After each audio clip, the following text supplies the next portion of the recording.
Does it start? Ding, ding, ding, ding, ding, ding. Only you may dance. Ding, ding, ding. Are we live? Is that the introduction? Ding. Yeah. I was just continuing the music. Welcome, everybody, to the Red Couch Theology podcast. Where I just sing our intro Where music. Aaron Ding, sings our ding, music ding, over and over again. ding, ding, ding, ding. Oh, man, if you're listening for the first time, well, you probably left already. But that's okay. They haven't had a lots chance of to people click off leave. yet. At least give us 30 seconds. Welcome. One of your favorite subjects to talk about in all of the Bible is giving. Yeah. I'm such a prosperity person. Yeah, you're constantly preaching on giving. I'm going to try and do my best. Like, I should have worn a white suit today. You should have, and then announced that you were going to buy a private jet. It's on back order, so I need the money to start flowing in quick. We should probably stop joking about this. It's a sore subject for a lot of people. It really is, isn't it? Yeah. So I mean, so many people have. We are talking about giving out of Jeremiah. Well, generosity, yeah, in generosity. It is. Money is such a difficult subject in the church, and the idea somewhere that God has is opinion even strong enough word? God has an opinion on how you see your stuff. And that for us tends to land in a political discourse because we're so polarized. Like there's the Democrats that want to take your stuff, and there's the Republicans that say, no, you get all of your stuff and you shouldn't have to share your stuff. And maybe there's a whole bunch of us that are like, I don't know if either of those is right. Yeah, and then in the religious space, there's a ton of people who have a lot of wounds around church because they either grew up in a church that guilted them into giving money, or they've heard stories of the church corporately through, indulgences in church history and buying pews and all those different things. All these different. So it's a subject that a lot of pastors struggle to talk about because they don't want to be put in that hole. But Alex loves it so much that he's forced himself to talk about it, not just on Sunday, but also on this podcast episode. Well, what's funny retrospectively is this, back in some eras of the church, people would buy a pew. So you'd donate money and you get your name on it and stuff. So it was your place to sit. Now, nobody wants to sit on the front row. It's free and nobody sits on it. Before, people used to pay to sit on the front row. By the way, I think it's always funny that you always say sit on things. That's what you do. You stand on a door. That means standing by a door, welcoming I didn't say people. Stand on a door. Oh. I know. I would say stand at a door. And then you sit. Yeah, I don't know. It's just a little subtle nuance, cultural things. Well, you do sit on a lot of things, but you you sit in. I'm on the door. Yeah, I'm on the door is definitely a colloquialism, but I would be just as happy saying stand at a door. I would never say stand in a door or on a. You say on a door all the time. Anyway, on the total door. tangent. I'm on the door. It's a bar tent. I'm on the door. It's a piece of bar language. It's like the doorman is on the door. You're on the door. You're taking tickets. You're on the door. It's a colloquialism. I got a lot of them. A lot of idioms. Hey, if anyone out there would like to draw us, get out your Photoshop and put Alex standing on top of a door, that'd be awesome. I love it. It's because I feel short because my brothers are so tall. Yeah. Well, you'd be quite tall if you stood on a door. If I stood on a door, I'd be very tall. Where were we? I am sorry. So there is this awkwardness to the money conversation at times. I always think one of the weird tendencies as a pastor is, so there's in the back of your mind, I think for lots of pastors that you're talking about giving and you're aware deeply, well, actually giving pays your salary. It's something we do as a community. Now, I'm part of that giving thing too. I give to the church. I am one of the giving community. So whenever I say that, I'm not saying it's something that I don't do too, but as churches, we've chosen to say we're going to employ pastors. Instead of having someone do it for free, part-time, who's gifted, we're going to highlight a gifted person. We're going to say, don't work, do this instead. So that's a decision we make. So that doesn't go away. We should get into a long debate about whether that's okay or not. We should. So that's not going to change whether I talk about giving or not. That's a reality. Outside of changing the model of church we use. In actual fact, me advocating for giving well is more about us building a pool of resources with which we can serve the community and the wider world better. Yes. So it's super important. And it's actually more than that, right? It's not just about pooling our resources so that we can serve our community, or pooling our resources so that we have a pastor to teach us on the weekends, or a worship pastor, or whatever. It's like your message, this passage that you talked about is like, it's about not being in cages. So that's the second movement, right? Like, because there's the community aspect of why we do it as a community. Then there's the individual aspect of why it's actually better for you and me to be people that know how to give, and how destructive it is when the only flow is in. Like, if all of the idea is like, I'm going to get more resources in and I'm going to hold on to them, that's never healthy, it seems. Actually releasing them is one of the most important things you do. Releasing anything you love is actually valuable at some point. At some point, if you're a parent, you're going to have to release your kids. At some point, you have to let go. Even in marriage. Strangely, there's like if you hold that person too tightly, in the sense that like I control them and they are going to be the source of my happiness, that's too much weight for your spouse to carry. Yeah. And so if you hold them open-handedly and you say that they are a gift that I get to enjoy and stuff, but they're not like my primary source of happiness and my only source of happiness, but I find my identity in Christ, and on and on and on. Yeah. Then suddenly the relationship becomes gifted back to you. Yeah. So the micro passage we looked at this week in amongst Jeremiah. So broad flow of this book, Jeremiah, that we're weirdly deciding to look at Lent, and feels less like a mistake every week, is the good news to me. Good job. First week I was like, what have I done to myself and to the community? Yeah, you don't hate Jeremiah anymore. It's good. I'm like, every week I'm like more excited about it, which is good. But it, like, broad flow, chapters 1 into 2 through 4 have like a kind of. Oh, that's too much for me to cover on here. So no, you don't need to do that. No, you're fine. You can live. Chapters 2 through 4 have like they're broadly one section. It's this illustration of Israel and God, and Judah and God as being in a marriage together, and what happens. Then chapters 5 through 8 broadly are one section as well. So in chapter 5, Jeremiah goes for a walk around the city. In chapter 7, he gives this big sermon on the temple gates about the city, and then into chapter 8 beyond that. So in the middle of that, there's this illustration, chapter 5, verse, I think it's 26 and 27. That just fascinated me. Among my people are the wicked who lie in wait, like men who snare birds, and like those who set traps to catch people. So in amongst this community of people, there are some who simply use other people to build their own wealth. They take advantage of those around them. It's all inflow. It's all about them. And that could be broadly like from like today's world, it could be those people that make the calls and like con elderly people into handing over finances.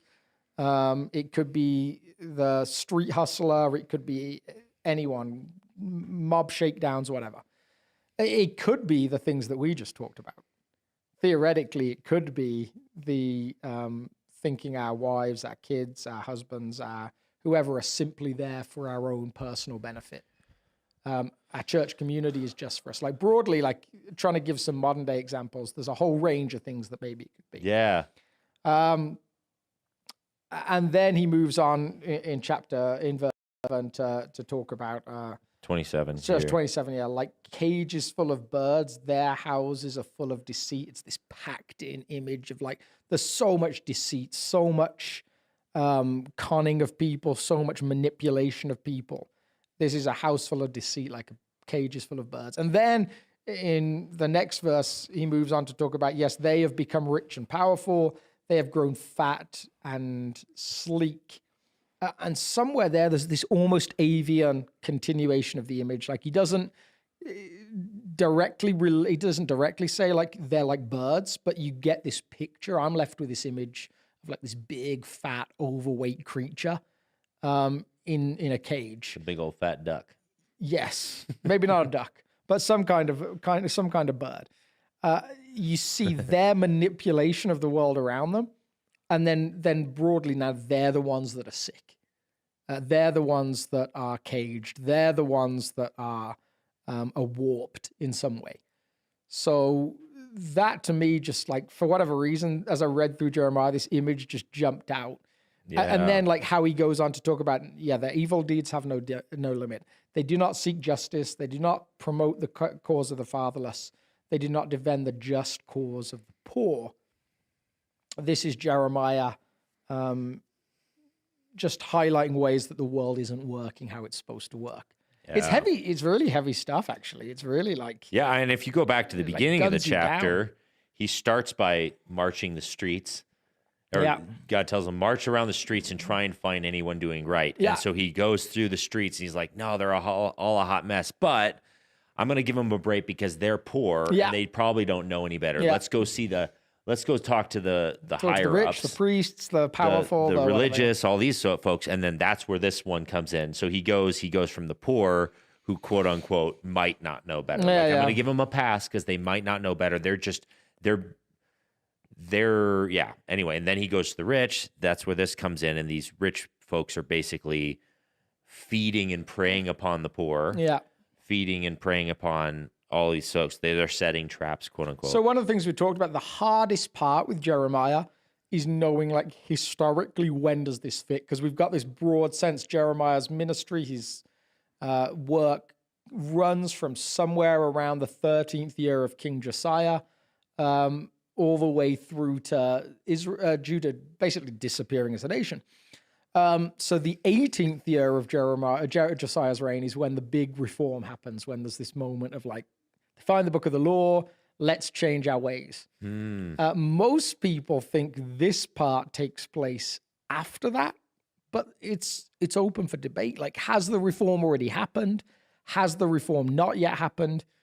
We don't see any significant change in Jeremiah's writings of the people. There's no moment he highlights that says, no, everything got better now. So the general thinking is this is somewhere after those reforms were supposed to have taken place.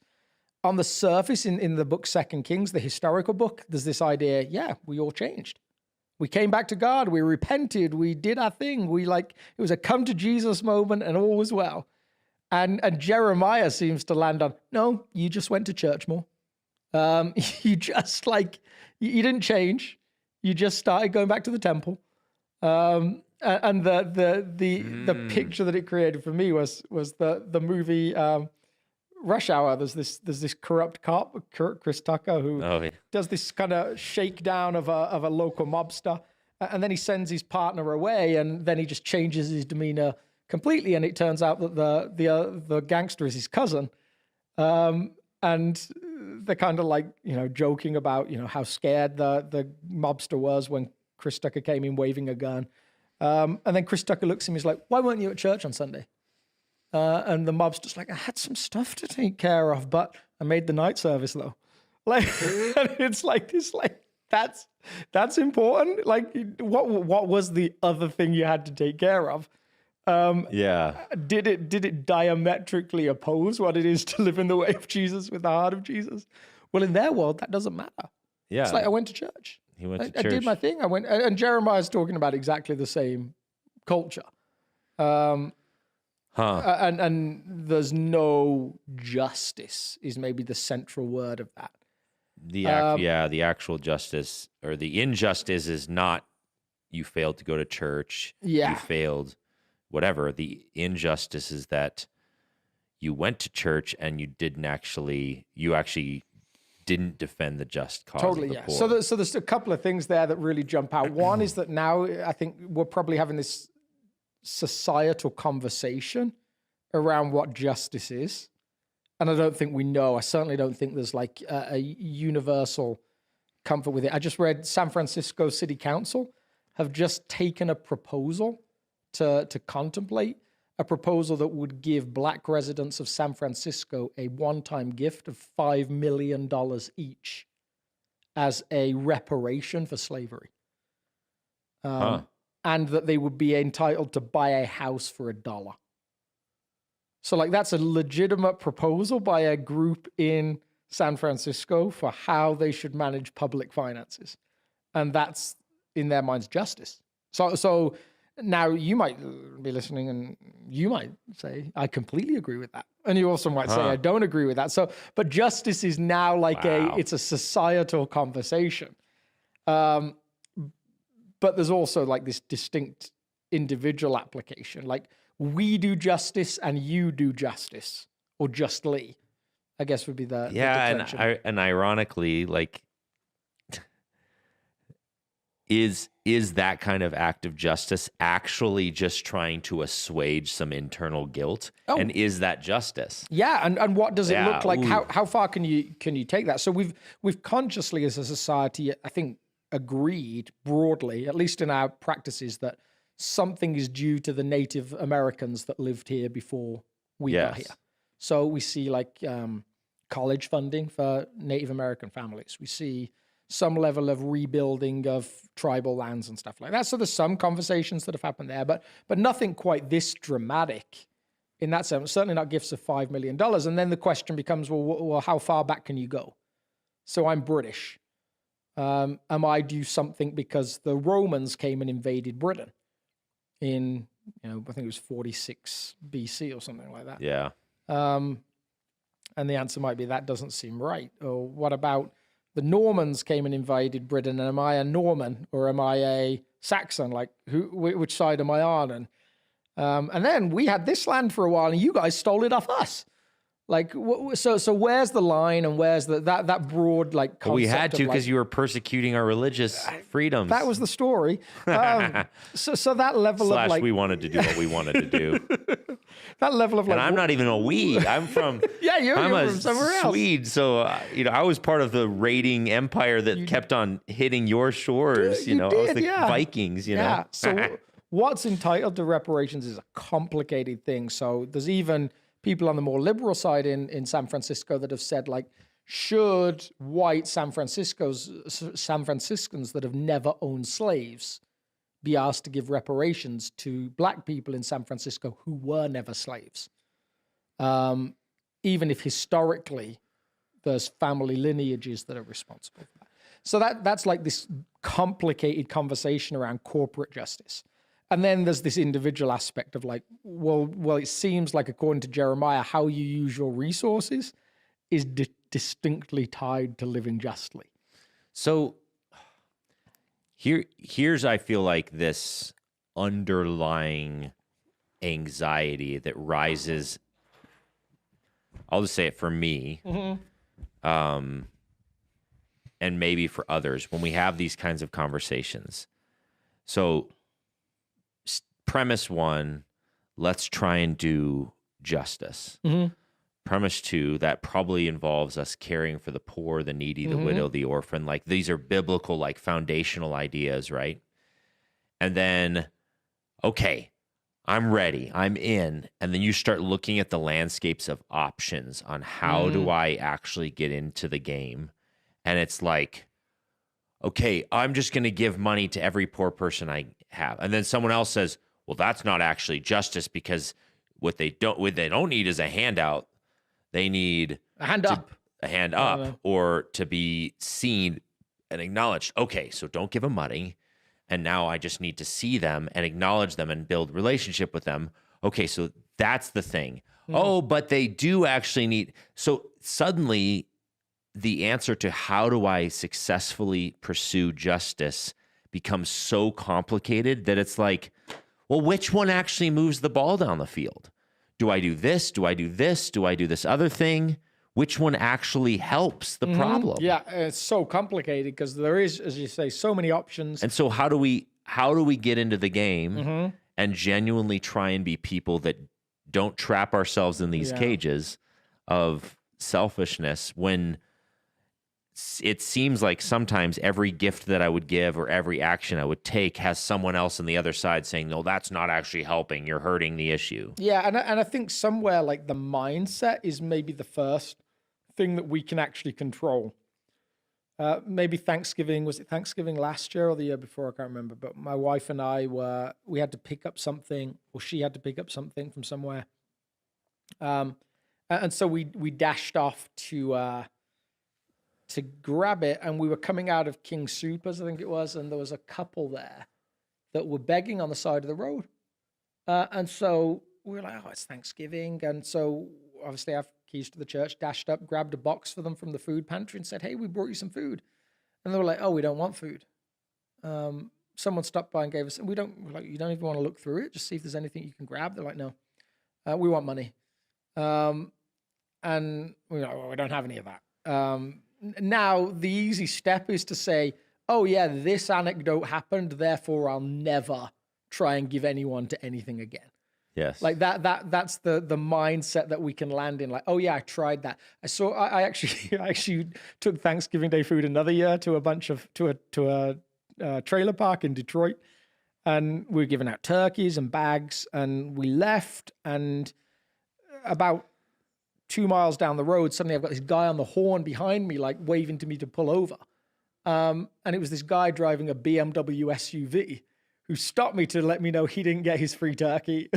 I was like, wait, I'm driving around in a 2001 Acura. I didn't get a free turkey. And this guy's driving around in a brand new BMW. It's really easy to let those things make you start to say, oh yeah, it's not worth it. Yeah. And actually realizing like the cage thing, that probably lands us in the cages. That probably lands us prisoners to our own resources. And so what we talked about Sunday, which to me was like the key pivot, was we moved to this idea that Jesus has, that he never talks about us as owners of anything. He only talks about us as stewards. So like all of the parables have us in the stewardship role. Like they never land us in the owner role. And so stewardship on one hand, like is you can be a bad steward, which is you neglect everything. You just, you waste away the money on whatever. You can also be an owner, which is, is like if you ask me to look after your house, I end up moving in, like you come home, the locks are changed, I'm like, taking over. And we tend to think about those two ends of the spectrum. But to me, what I noticed about myself is the sneaky middle ground is that I just say I'm just being wise with God's money. And actually the problem is that he's very rarely wise with his own stuff. Yeah, he's almost obnoxiously generous. He's over the top. Yeah. So and over the top with a group of people who consistently give him reasons not to be.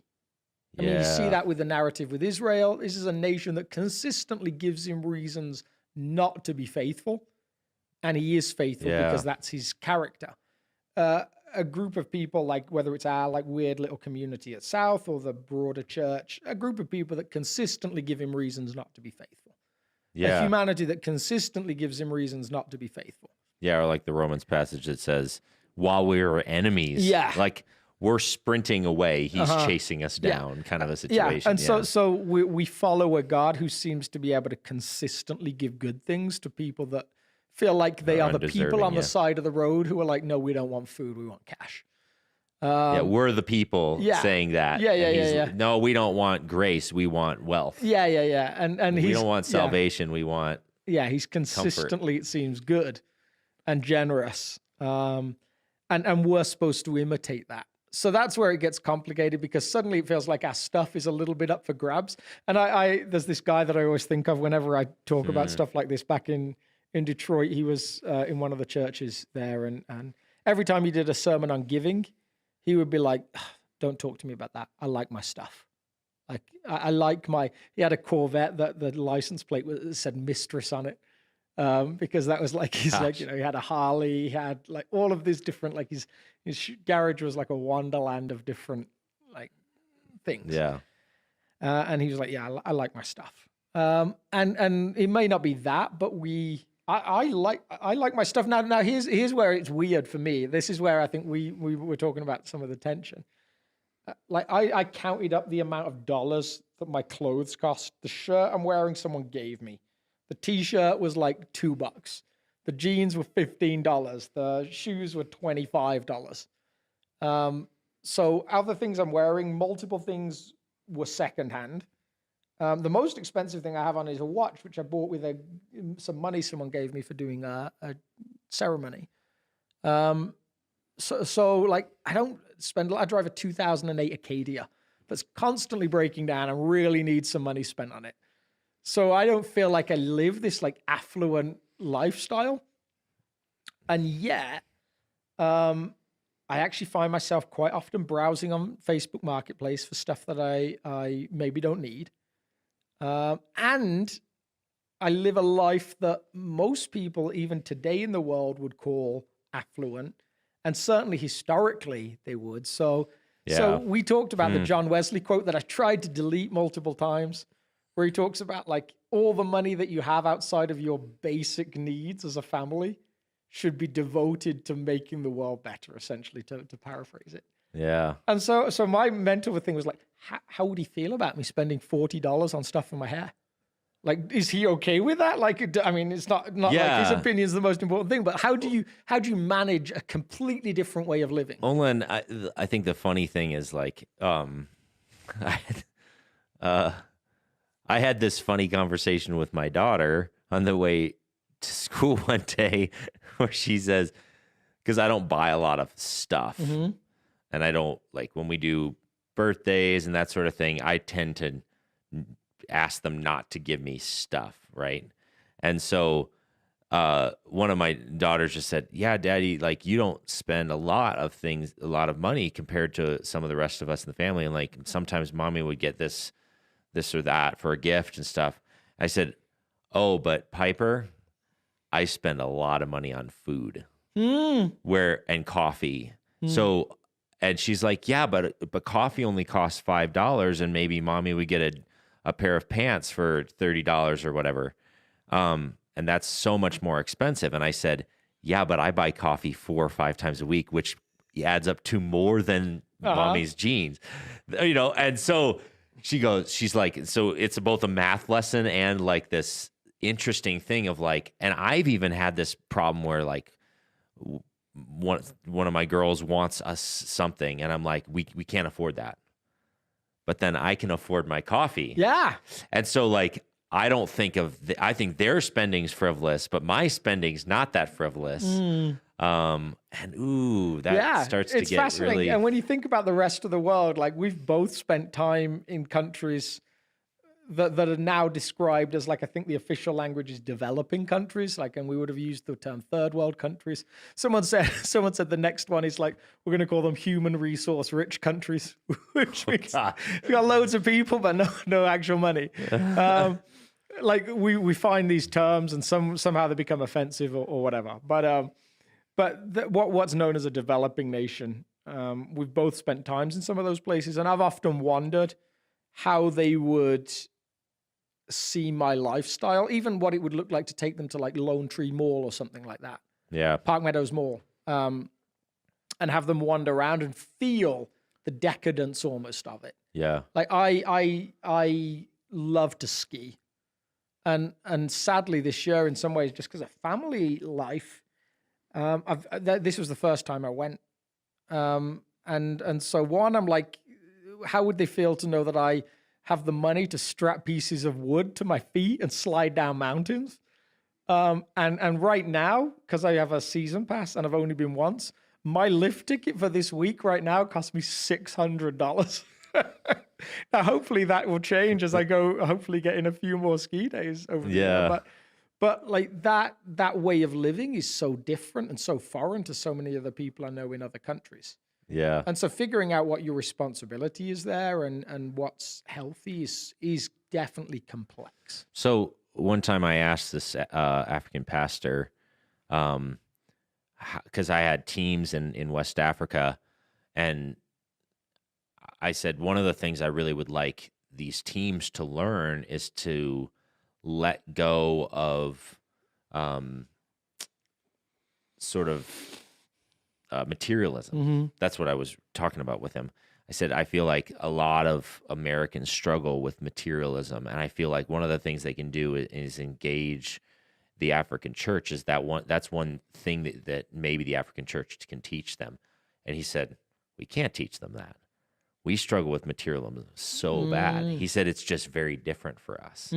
We only have 3 or 4 things, but you better not touch my 3 things.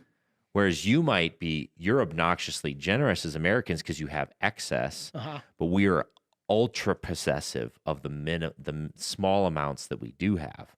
Yeah. So much so, and because it's this kind of culture, so it's like it's a struggle for all humans. Is my point. But it sort of manifests itself in different ways based upon culture or preference of how you spend your money or whatever. But the point is, the stuff, it really has this ability to like get its claws into you. It really, it really does. And that's like, I mean, I described my upbringing as like, we didn't have a lot of spare money growing up. Yeah. Like McDonald's was a treat for us. We did on birthdays. Like for my wife and her family, McDonald's was a convenience that they did when they were short on time. It was just a different way of living. And even talking to my brothers and sisters who are younger than me, like my oldest brother, he probably remembers more of what I remember. And then probably when I was around, I would guess like probably, was it maybe 14, 15, maybe 16, my mom got some inheritance money, and that really changed a lot of the dynamic. Yeah. And so they were 6, maybe 5 at the time. They don't remember pre that. Yeah. It's a completely different way of growing up for them. So I have more of a sense of like, I remember what it was like to not have stuff like that. I remember what it was like to have friends who said, "Oh yeah, my family, they'll buy me $300 of presents for my birthday," and my family was like, "No, it's 30." Like there was a difference. And so now I probably live a little bit more affluently than that. I'm kind of like, I'm not a generous person by nature. I wonder why. Is it rooted in that? Is it? Yeah. I like to pool the resources, and I'm reticent. I'll give away time like crazy, which is unrecoverable. I'll give away energy that like crazy, like it's definitely limited. But financially, I'm definitely more reserved. Yeah. And I don't know if it's because I feel like there'll be a time when there isn't enough. Yeah. And I feel like I've known that. So, crazy question, and I don't even know how I feel about this, but is because there's this ability for stuff to sort of possess us, is it possible to own things and not have them possess you? Like, and then how do you navigate that well? Yeah, so theoretically, like, there's this weird question of like how much possession becomes a problem, or like, is there a certain amount of stuff you can own? Like, so actually, interestingly, when Jesus is crucified, the piece of clothing that's talked about the most is the one, like the garment woven from one piece, or woven in one piece. Yeah. And the soldiers cast lots for it. That was probably his most valuable possession. Yeah. Certainly didn't, like we own today. We own Bibles. He didn't own copies of the scripture. They were in tabernacles. They were in temple. Yeah. So like, is that basic level of ownership? Is it possible for even that stuff to own you?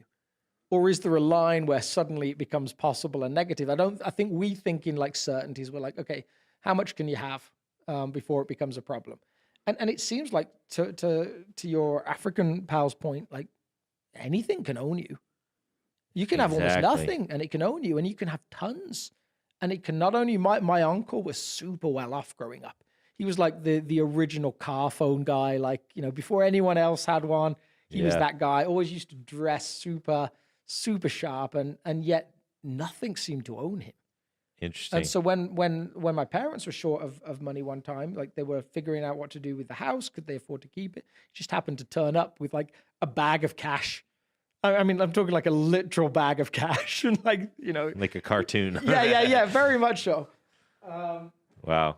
So like he was a rich person that didn't seem like anything owned him. He was so generous with stuff. He was always giving stuff away. So it seems like it's possible to live with almost any amount of wealth and it not to own you. And it seems like it's possible to have almost any amount of limited wealth and it can own you. Or yeah. And that's where Jesus' ownership versus stewardship equation seems to come in.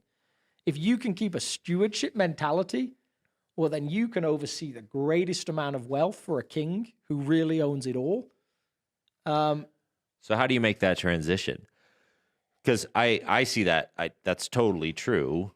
Like you can have multimillionaires who are like completely owned by their possessions or not. They're super generous. And vice versa. You could have very poor people who are obsessed with it and so on and so forth. So how do you make progress in relinquishing our clutches around our stuff in order to surrender that? That's the problem, right? I mean, like that's where we ended up on Sunday. And the best I've got right now is like finding ways to practically just choose to give even when you can't judge where it's going. Like that seems to me to step in stuff. I'd love to believe I can just hold everything open-handedly because that seems to be what I'm trying to do. It's interesting to me, the things I find hardest to give away are things that I think can't be recovered easily. And what I mean by that bizarrely is this. Like if I get a great bargain on something, giving it away is really hard for me because it's a story and it feels like it says something about something I achieved. So I happened to find this jacket on Facebook Marketplace. It's like a $700 jacket for $50. I'm like, that's so hard to give away. Because I'll never find another $700 jacket for $50 that tells everyone how incredible I am at spotting bargains. It's easier for me to give away a jacket that actually cost me $700 that if I really wanted to, I could just go and buy another jacket. So could it be, this is a crazy thought, could it be that when God created humanity, he did not design us to have the capacity to own things because he owned them? He owns everything. Does he not give us the, like,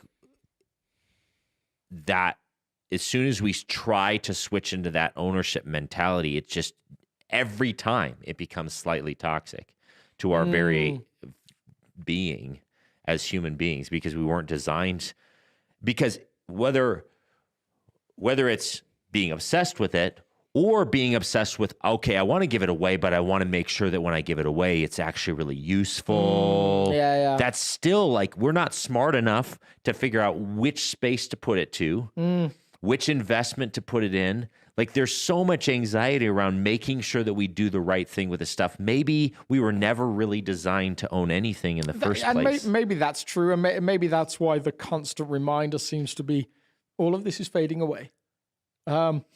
Ownership seems to speak of permanence. And so Sunday morning, my example was the bizarre story behind 40 Wall Street. Like who really owns it? Like when you think about it, like who really owns it? And there might be legal ownership today, but can you really own anything?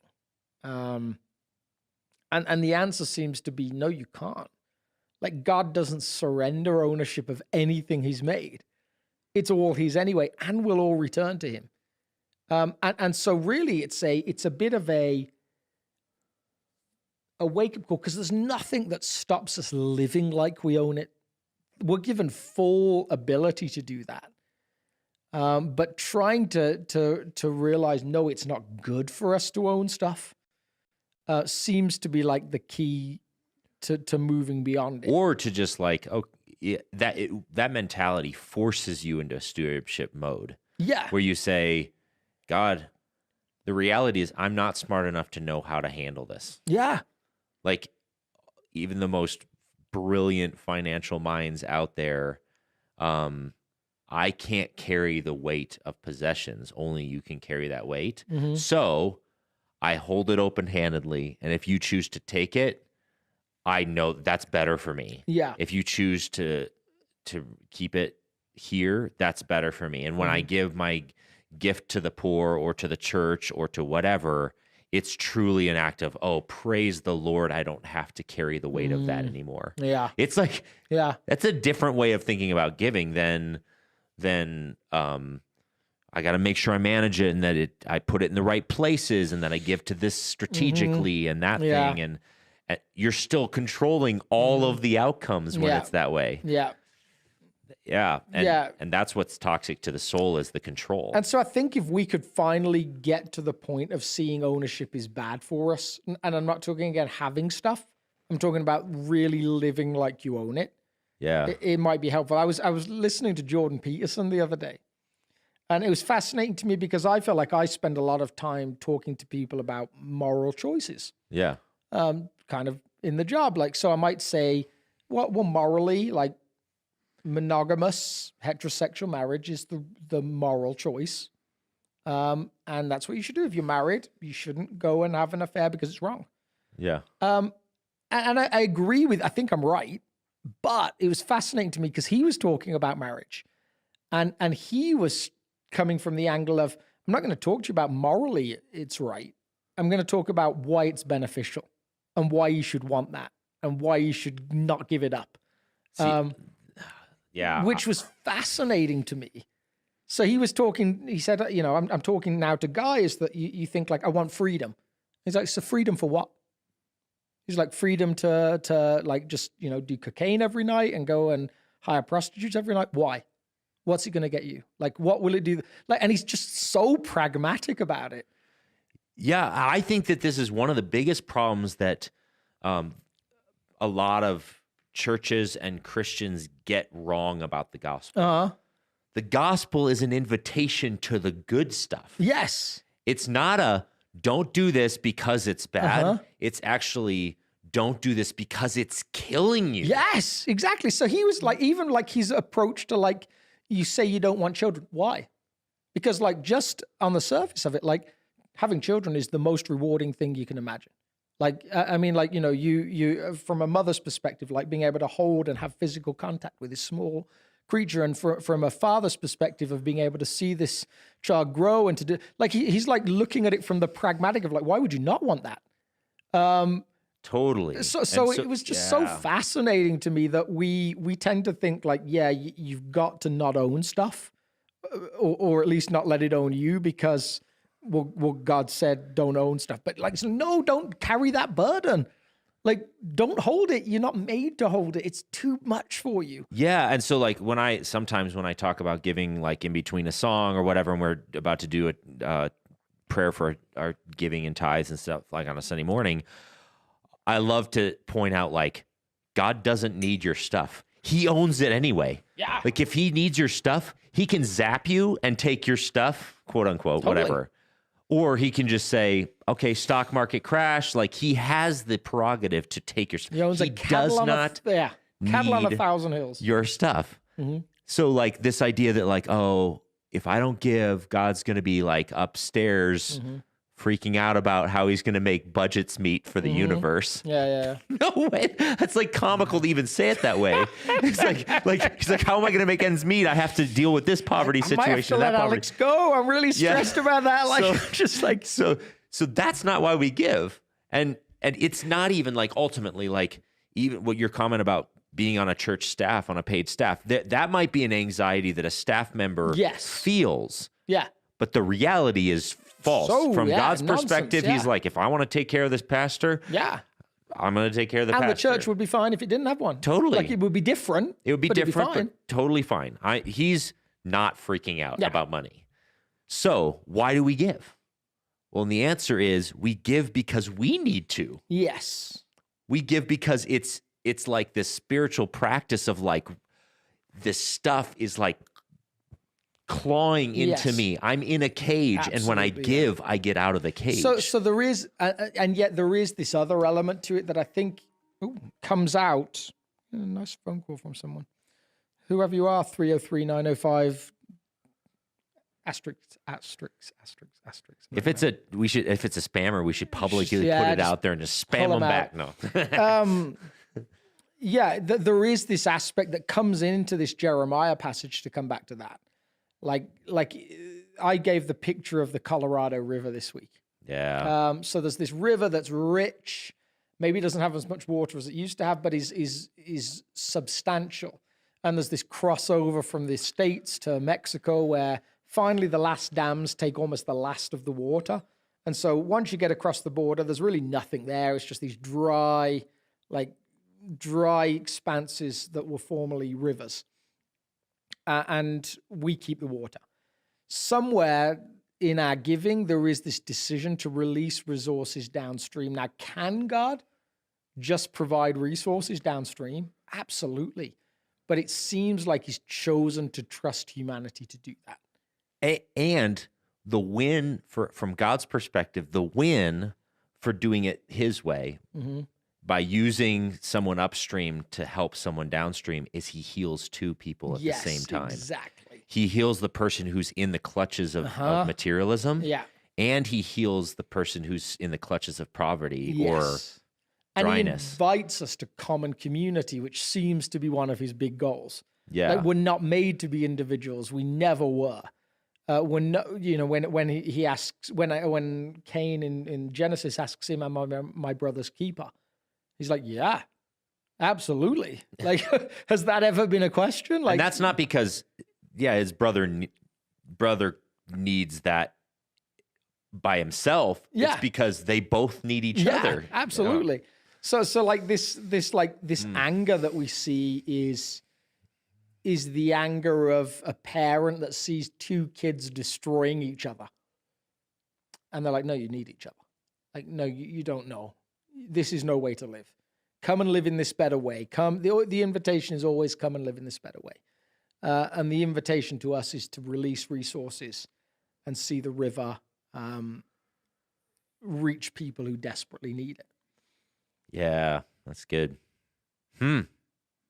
Anything else you wanted to cover? Well, I think that to me, like the big takeaway, I'm still wrestling with a week later is really where is stuff owning me? What's reasonable and what's good and what's like healthy? I've been looking for a bike for a while. Is it healthy to spend money on a bike? Maybe.